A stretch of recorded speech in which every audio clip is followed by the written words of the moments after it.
Hello, Phil. I still have your AMC325 on the workbench here. I got a little bit of time to work on it. I've since replaced everything, the high voltage supply, fuse, capacitors. So that's all working fine now. Low voltage supply, or the isolated supply, generates the 9 volts AC that all these little isolation transformers run off of. I've replaced this so many times now. It keeps, it's all socketed, so swapping out the flip-flop, these transistors here, NMP channel, totem pole, push-pull into these two MOSFETs here. Those are not the original ones because they're obsolete and you can't get them anymore. Actually, you can't get these transistors anymore either, so they're all equivalent parts. But yeah, it keeps blowing up. I keep having to replace these guys. But I've tracked down why it's blown up. So these all go off to the gate drivers, and I'm able to power everything up. So logic board looks good, I/O board looks good, so the main processor. All of this looks like it's survived, still good. Processor's kind of buried down in there. So I think we're good here. I think processor's okay. I haven't really gotten a chance to check out the I/O board, but it at least powers up. But what was happening is every time it tried to commutate, it was popping one of the gate driver, or it was just blowing up the supply again.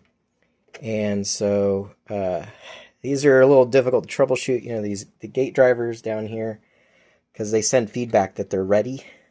So you have to fake it out to get it to try to, because it powers up. But as soon as it tries to spin the motor, it explodes. It just pops the supply again. So these two guys were good. This is the one that was popping it. So pulled this gate driver out. You can see it's the one with the X on it. So pulled the gate driver out. It looks like it's, there's nothing obviously blown up on it.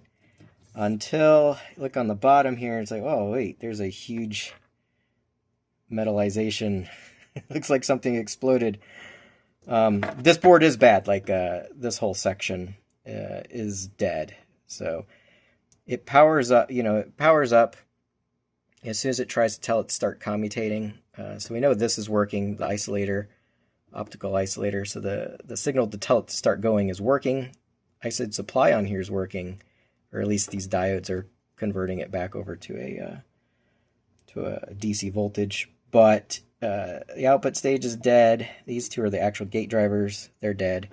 And the transistors that drive them are also dead. And probably the Schmitt trigger that handles cleaning up the edges out of the optocoupler is probably also dead. So I think it took out this whole section.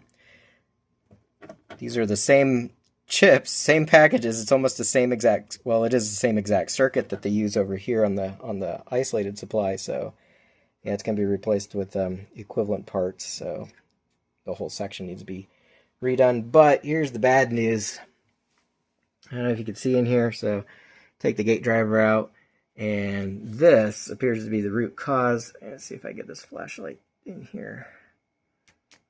I don't know if you can see, but that is not good. So that diode has exploded. That looks like what did it. There's the whole corner of it's blown off. I don't know if you can see, but right there should be some PCB board there. Copper, it's been vaporized. And these are the flyback diodes, which means that the entire MOSFET stage is probably also dead, but I can't, these parts are also obsolete. I can't get them anymore. And I can't just replace one. I have to replace all of them because they're, they're all in parallel. It's a match set. Should ideally be fairly matched. I can't put a modern one in here. It'd be a lot better than these older ones. So I have to replace the whole phase. And the MOSFETs, which are on the other side, you can probably see here. So the diodes are on the bottom, MOSFETs are on the top. I'm guessing that in order for the gate driver to die the way it did, it probably, the MOSFETs are probably also dead, or it'd be on, might be this side that might be dead. I guess the way the flyback works. So something let go, shorted it out, and that diode exploded. But that's the root cause. So something died on this phase. As far as I know, these two are good.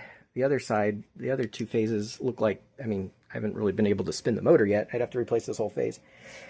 Unfortunately, to get to this, I gotta take all of the screws out. I gotta take the whole thing apart, separate all these bus bars. There's bus bars on each side. I gotta take the big caps out.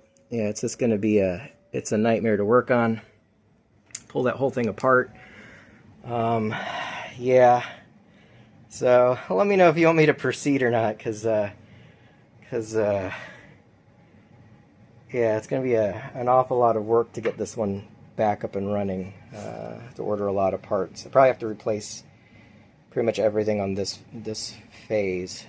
So yeah, and that might not be the only problem. So it's one of those things where, yeah, solving the power supply issue, it was caused by this the isolated supply, which is now caused by a gate driver, which is now caused by this phase that's bad. So it's one of those shifting problems. So replacing that phase, fixing the gate driver, power supply's working again. Try it again, and one of these other guys might actually have a problem. Or there could be damage because the power supply let go. You know, it could have damaged something on the I/O board or the main processor board. I just haven't gotten that far yet. I can get it to the point where it turns on, and then tell it to start spinning the motor, and boom, as soon as you put it in gear and try to give it a little bit of throttle, it just explodes the power supply. But now we know why. It's definitely because this phase is not working. It's not even that phase. It doesn't even get that far yet. It's just getting to this where it's telling it to go turn on this phase.